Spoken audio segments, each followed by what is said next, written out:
Drag and drop your files, or type, paste, and edit text here. Natural Reader is a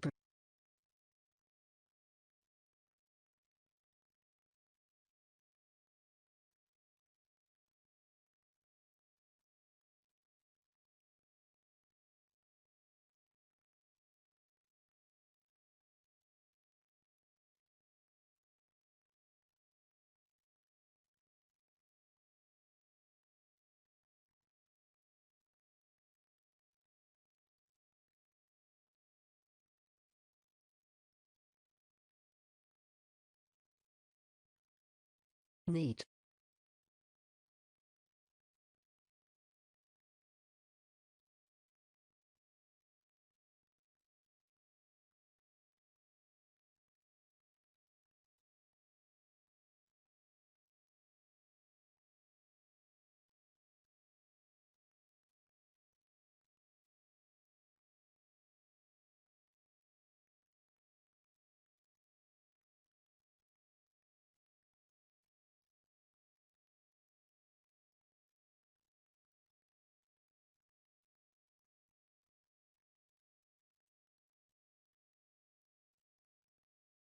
I can use this to speak what's in my mind.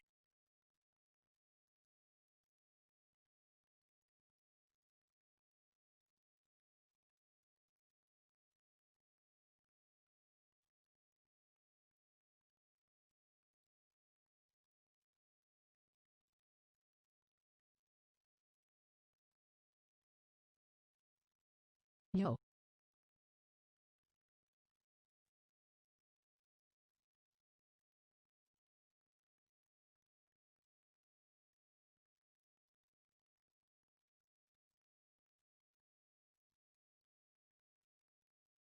Yo.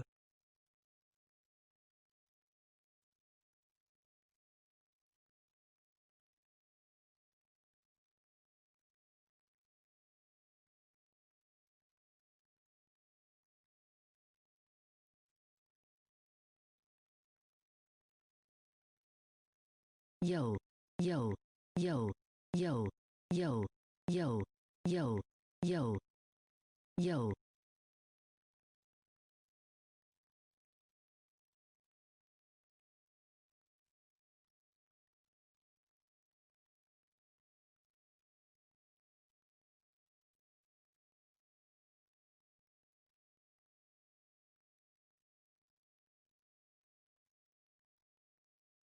Yo yo.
Hello, y'all want to talk about history?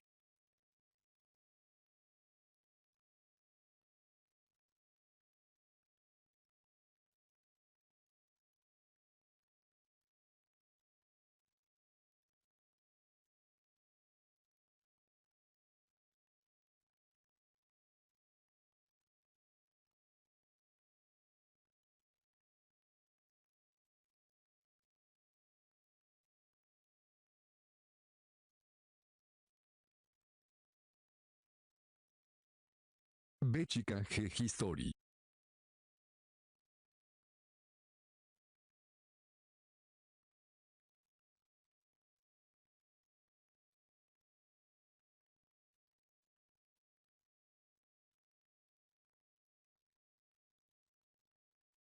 Video Game History.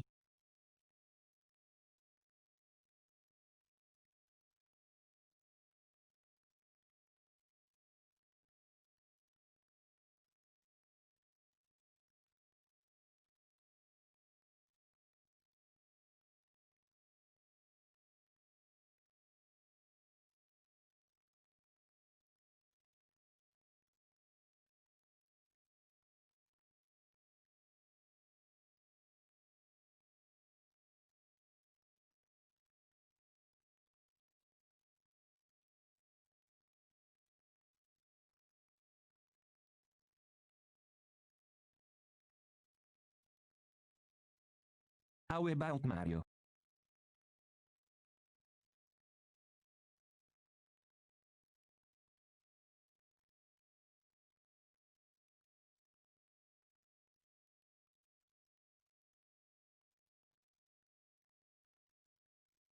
Dove?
Yes, I'm going back to Kotaku.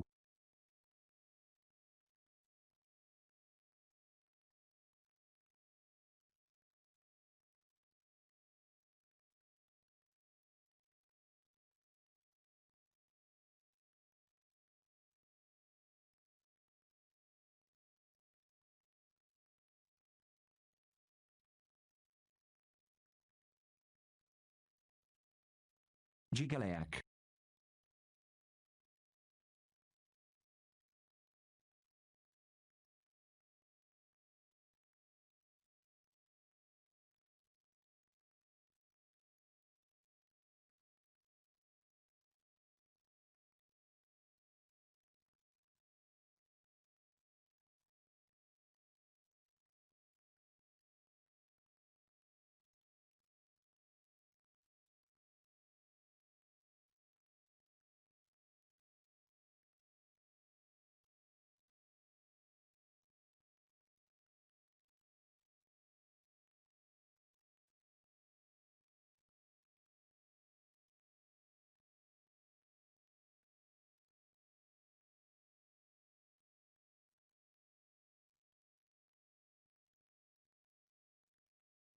Gigaleak is odd.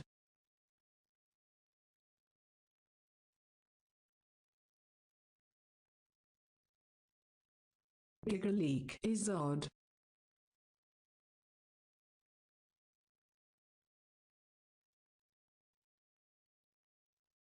Gigaleak is odd.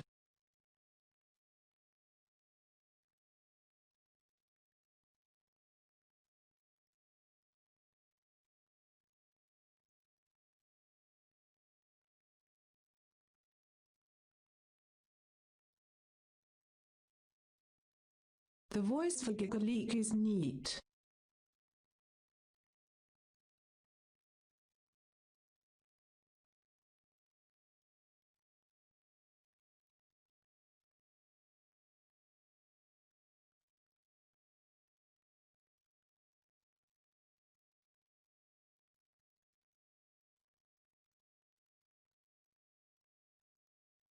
One comma two.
OBS is still frozen just cause I modify the stream key page.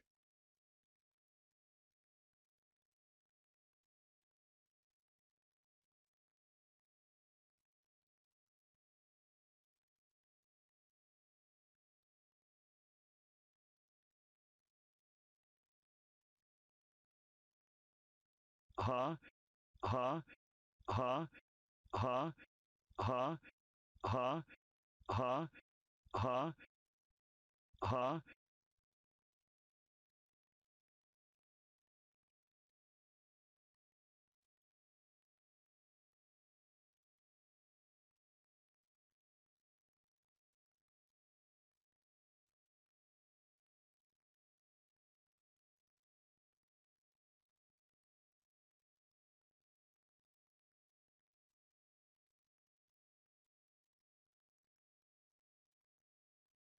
Okay, that's annoying.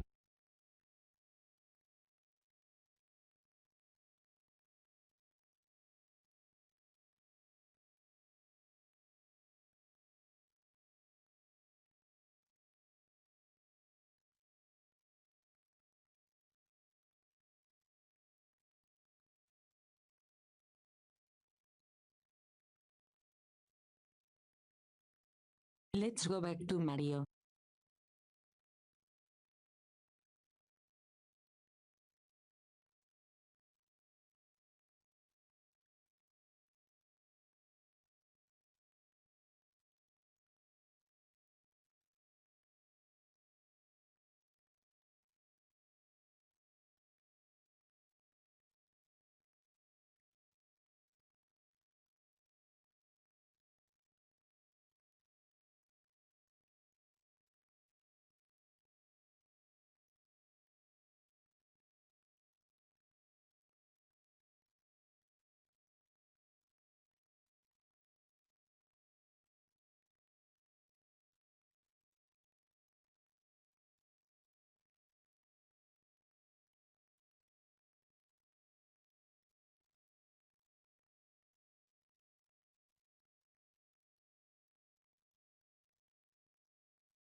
Putting some tunes.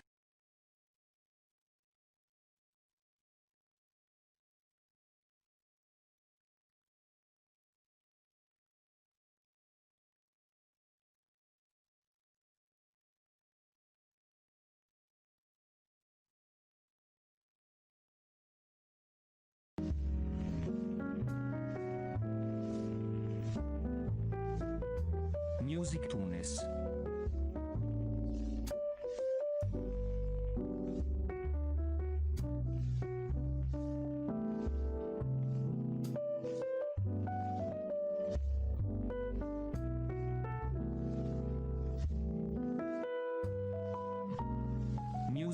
sometunes.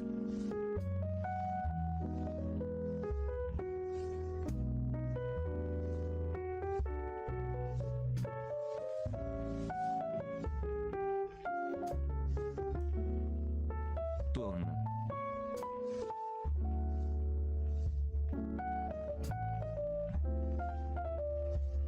Tuon.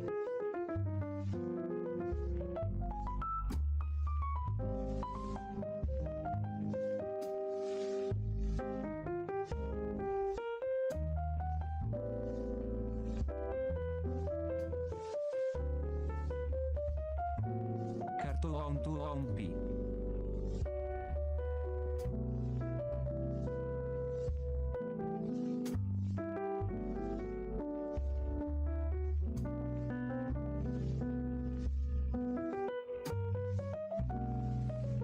Just music, ok.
sign and talk, sort of.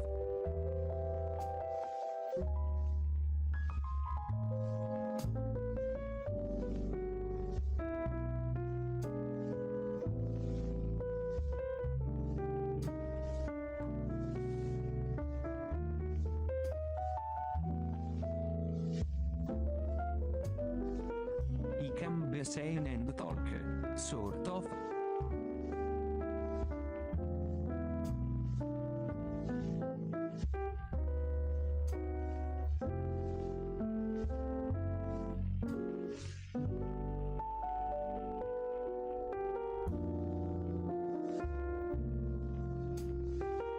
I can be seen and talk. Sort of.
Let me read out loud and see where I'm at.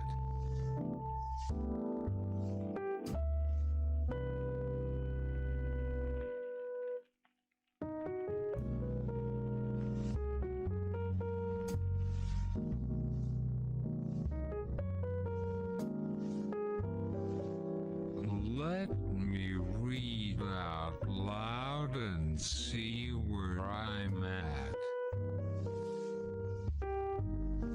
Let me read out loud and see where I'm at.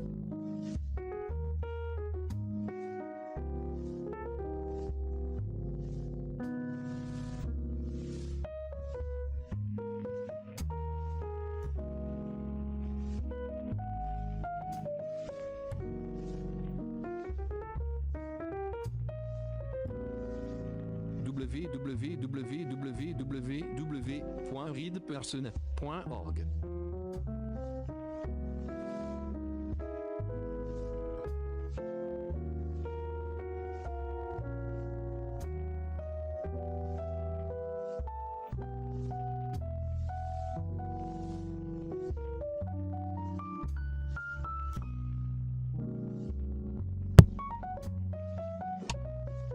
Super Mario 64 took 62 days to debug. GigaLeak document. 8:03:20, 8 p.m. File to GigaLeak.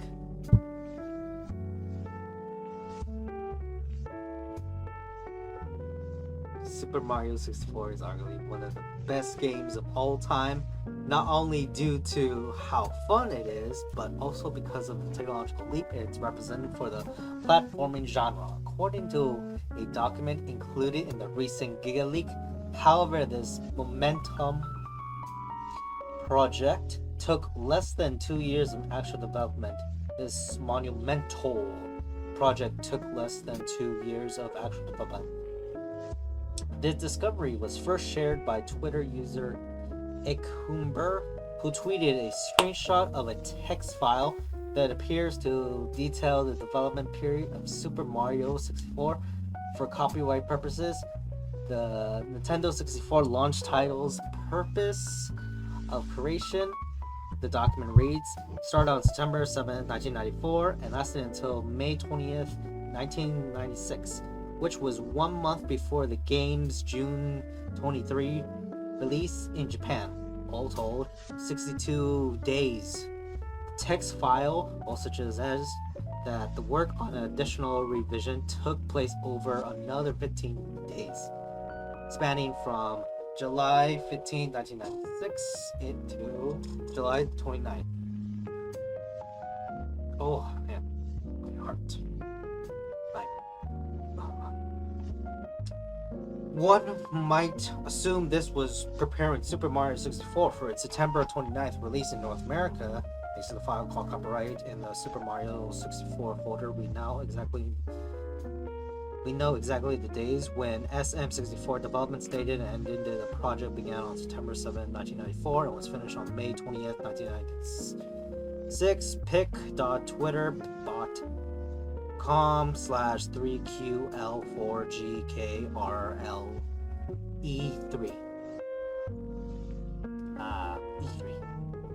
Encumber, at Encumber05, Gump, Hyperlink, July 26th, 20th. Okay, sure, whatever. Of course, that's not the whole story. Super Mario 64 director Shigeru Miyamoto has previously stated in a Nintendo Power interview that conceptual work on the three-dimensional Mario game began during the development of 1993's Star Fox for Super Nintendo. Once the project got off the ground, Miyamoto explained a full year was spent just on design work before actually development of the game itself stated in earnest. It's probably a safe bet to say that Super. Let me go back, hydrate. Okay. Super Mario 64 took about 3 years from start to finish, depending on your definitions for terms like work and development. They may seem paltry in today's industry, and blockbusters like The Last of Us Part 2 can take upward of 6 years to get out of the door. But I can't help but be impressed that Nintendo created the genre-defining game in even the amount of time, and I suppose that's one of the best parts of the Giga Leak. A greater appreciation for the work that goes into developing some of our favorite games. That's pretty much it.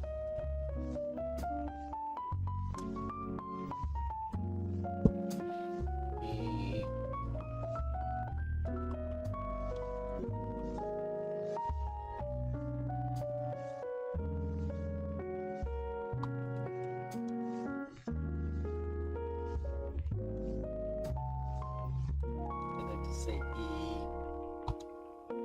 EA Sports.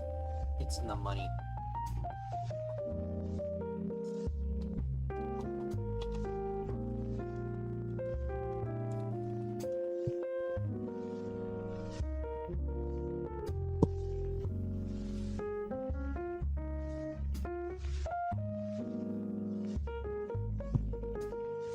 At least it still have gave me a voice.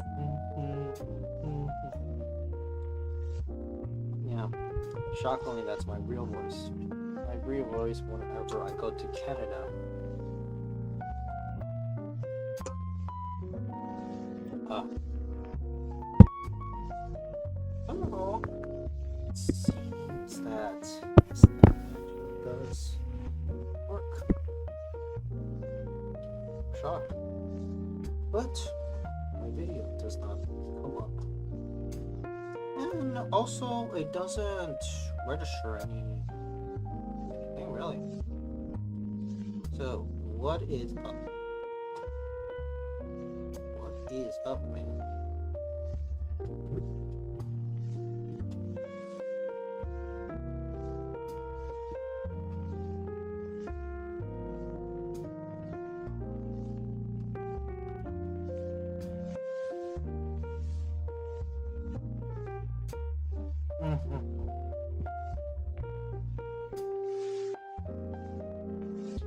Well, since I can actually speak with no issues, but here's the thing, and this is the getter. I still have to worry about with this mic going issues. Going to have a fit and have several issues.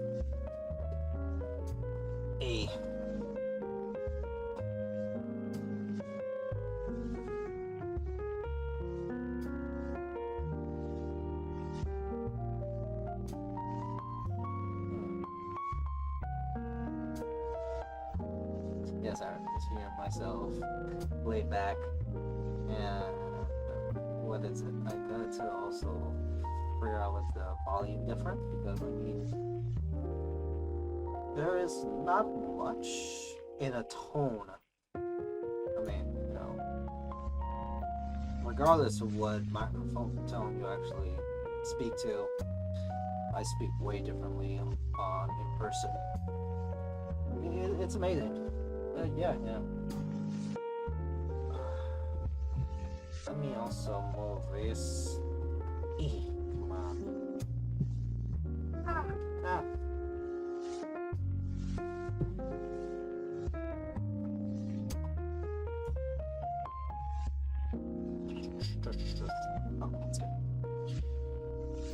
Okay, let's go do this. So yeah, I was talking a bit of Mario because I was just amazed when I first learned some interesting development about Mario. It has to go with the development, where when they initially were starting out with 64, they spent the whole time just figuring out how Mario in the 3D space would play. And they spent several months just tinkering with the movements and stuff, then build the game around it. But it does show the groundwork, where it was a ground roots effort where they actually have to start basic and then build around it. And, you know, when it comes to 64, it does show how the environment itself is built for the character rather than the character is built for the environment.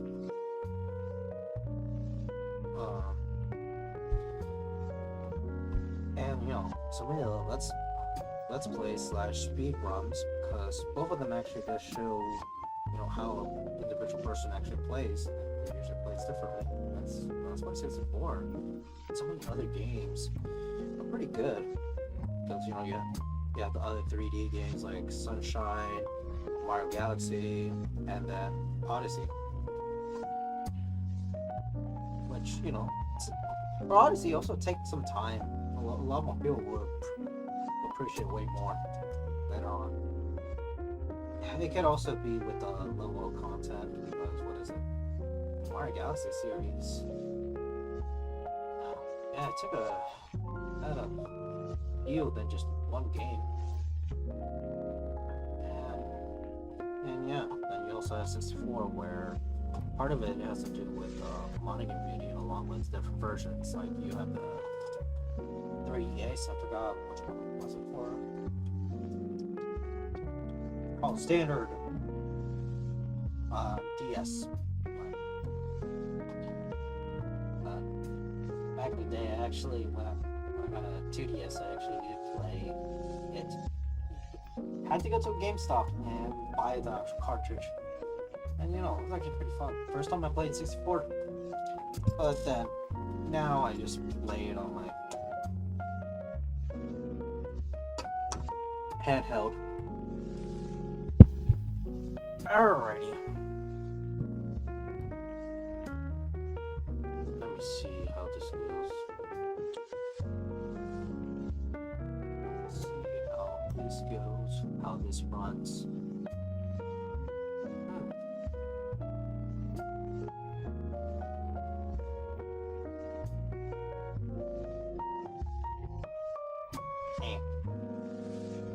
What should I look at? I like this space messy. It reveals too much. Plus, that actually makes me feel like I am part of Special Forces. This is why. Yeah, this is me actually talking to a few people about Cold War and how everything is like all 80s things and how they try to play around with it. Especially with this balaclava, because Jesus, this is like an old-fashioned SWAT balaclava, and the design sucks. That's why they always just have this one that covers your face. And this one, there's no need for this opening.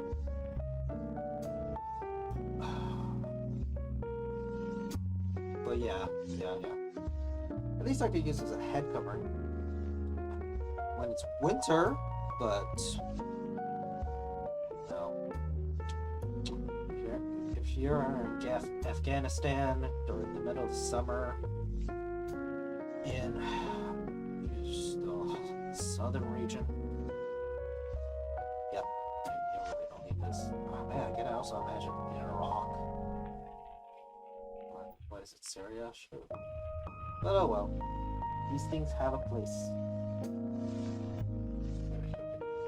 I do look a bit messy.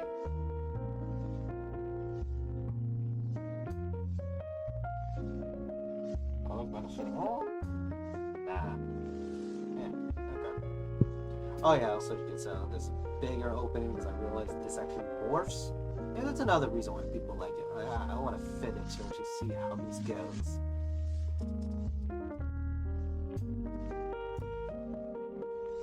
Touch me, touch me. How it works? I don't know. I'm just trying to figure out what type of bullcrap to talk about. Because right now, because I downloaded freaking SLOBS, Streamlabs, pretty much. And it made my regular OBS settings a bit haywire. Now I'm actually experiencing irresponsibility. It's not responding, it's being irresponsible. And that is just frustrating. Oh yeah, also let me actually talk about take this out because I'm still not used to speaking without being totally distracted. With my own voice or other people. But it could also just be being a bit cautious with what I'm seeing in both screens and then listening to that. But yeah.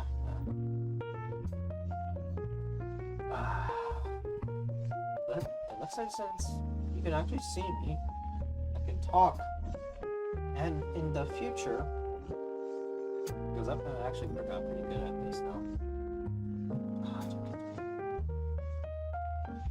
Is whenever OBS is not working, I can always just put out the picture from here in the shared screen. Everything's good. The mic still works. I have my other laptop to actually double check the stream itself without worrying about any issues along. I can still control everything using the sound settings for the most part. You know, also all set aside, right? Just be creative. Because what is take your medicine, so I gotta go shorts. I gotta go all shorts.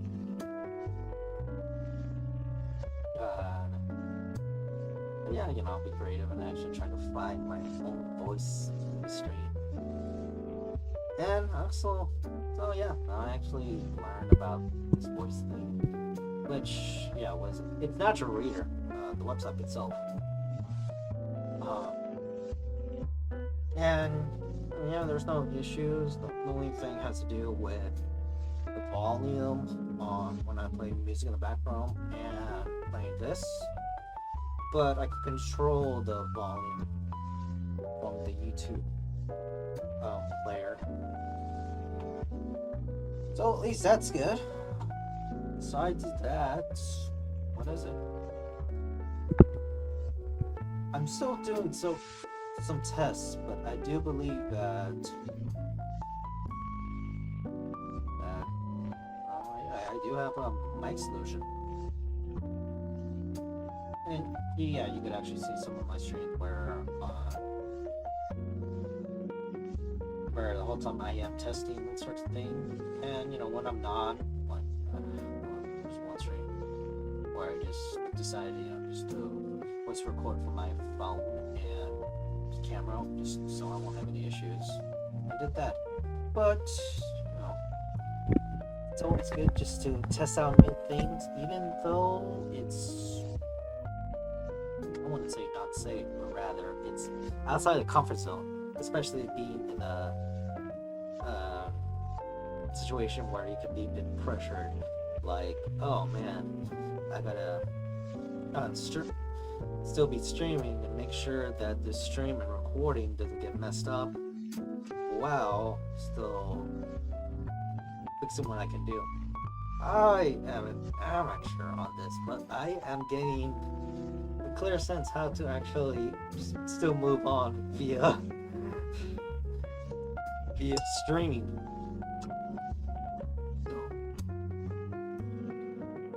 So that's that, along with also keeping up with my time with just reading.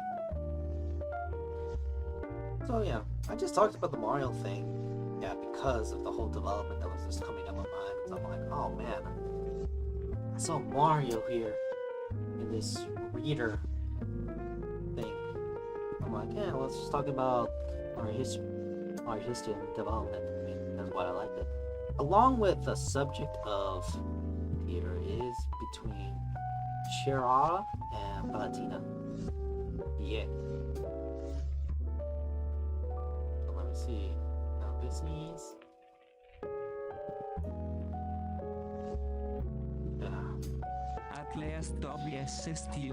Along with the development, because the game engine, which is one of the first Nintendo game engines the company developed and then run it because they wanted to make a 3D game. That was 64. And because of that, they actually learned so much. And yeah, another thing that kept in mind is that I wanted to read game engine, but I didn't. But now I can, because as you can see, the OBS gods have bestowed on me the ability to speak. They have not cut up my tongue yet, let alone shove something in my throat so there's a bunch of static that will annoy everybody, so everybody can flee and the gods get to what they wish. People not hearing.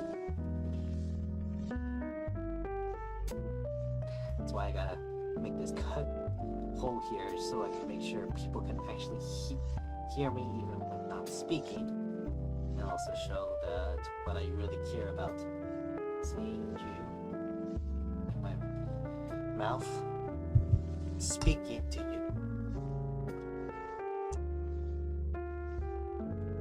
The rest of the features are important. It's more like fun. More like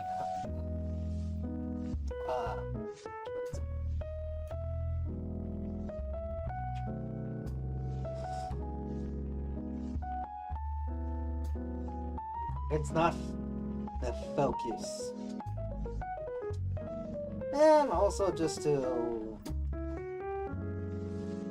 make sure I'm in the zone. But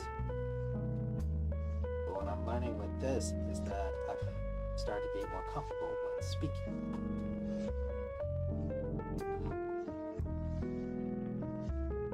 Alright, so Well, how I sound? Ever just think, digging straight off? Oh, interesting. Okay, whatever I say, at least I'm saying something to keep the stream to not be so quiet. At least the jazz is. Well, I'm actually not hearing it right now. Let me hear it.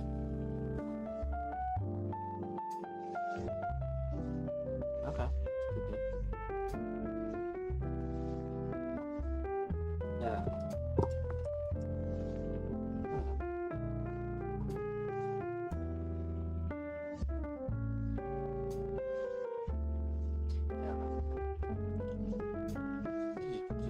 Just to say which things, which is not there anymore. Well, I can still actually go back to Game Engine because I actually did remember part of the two contents I read in this microscopic thing. And oh boy, that was a challenge. Alright, now here's gonna be the thing. I have to work what I have here, and so far I can read some of it. I can't read all of it, and I can't do this. So if you want, that's the reason why I'm looking straight out to the wiki. But oh well. I believe, going back to the whole mouth thing, I could just read like this, and you guys can still hear me read off my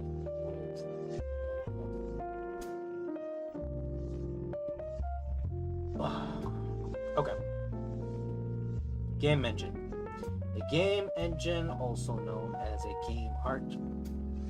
Wait, get this.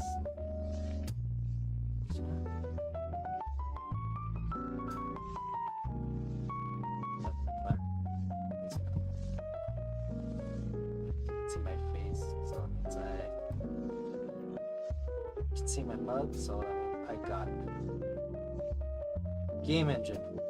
The game engine, also known as a game architecture, game framework, or game frame, is a software development environment designed for people to build video games. Developers use game engines to construct games for consoles, mobile devices, and personal computers. The core functional typically provided by a game engine includes a rendering engine, renderer for 2D or 3D graphics, a physics engine or collision detection and collision response, sound, scripting, animation, artificial intelligence, networking, streaming, memory management, threading, localization support, scene graph, and may include video support for cinematics. Implementers often economize on the process of game development by reusing and adapting, in large part, the same game engine to produce different games or to aid in porting games from multiple platforms. Contents, purpose, components, the history game engine, game middleware, first-person shooter engines, and then 7 and 8. So you have a whole section where it's just first-person shooter engines. I wonder why there's not much when it comes to what is it? I'm thinking of strategy along with simulations. Because I know for RPGs, there's not much to account for, surprisingly. Because what is it? It's actually pretty easy to make an RPG,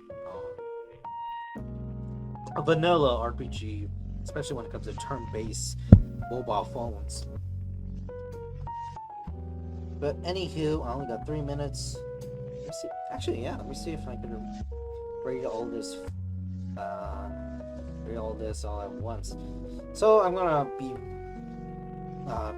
just reading as I normally do out loud. So it's just gonna be. You're gonna see my. If you can see my mouth. Shoot. And you can't see me. I just see myself in the armpit. Okay. Yes. At least you can see me here. Okay, 2 minutes. Purpose. In many cases, game engines provide a suite of visual development tools in addition to reusable software components.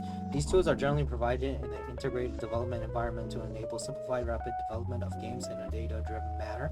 Game engines attempt to pre-invent the wheel by developing robust software suites, which include many elements a game developer may need to build a game. Most game engines suites provide facilities that ease development, such as graphics, sound, physics, and artificial intelligence (AI) functionality. These game engines are sometimes called middleware because, as with the business sense of the term, they provide flexible and reusable software platform which provides all of the core functionality needed right out of the box to develop a game application while reducing costs, complexities, and time to market, all critical factors in a highly competitive video game industry. As of 2001, GameRow, JMonkey Engine, and Renderware are widely used middleware programs of this type. That was a minute, so no, I can't do this. Oh well, let's just go on with it. Like other types of middleware, game engines usually provide platform abstraction, allowing the same game to run on various platforms, including game consoles and personal computers, with few, if any, changes made to the game's source code. Often, programmers design game engines with component-based architecture that allows specific systems in the engine to replace or extend it with more specialized and often more expensive game middleware components. Some game engines provide a series of loosely connected game middleware components that can be selectively combined to create a custom engine instead of a more common approach of extending, customizing a flexible integrated product. However, achievable extendability remains a higher priority of yeah, I can see.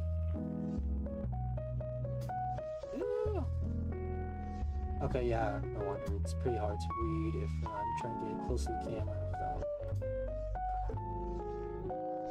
Yeah, got it. Okay. So shoot, it's already 10. No. And I'm just in the middle here. And now you can't see me. Oh well. Well, anywho, how about this? Let me read this again. And I don't have to worry about this, so I can actually read without much issues. But who knows? Besides that, I'll keep that in mind. Other than that, signing off.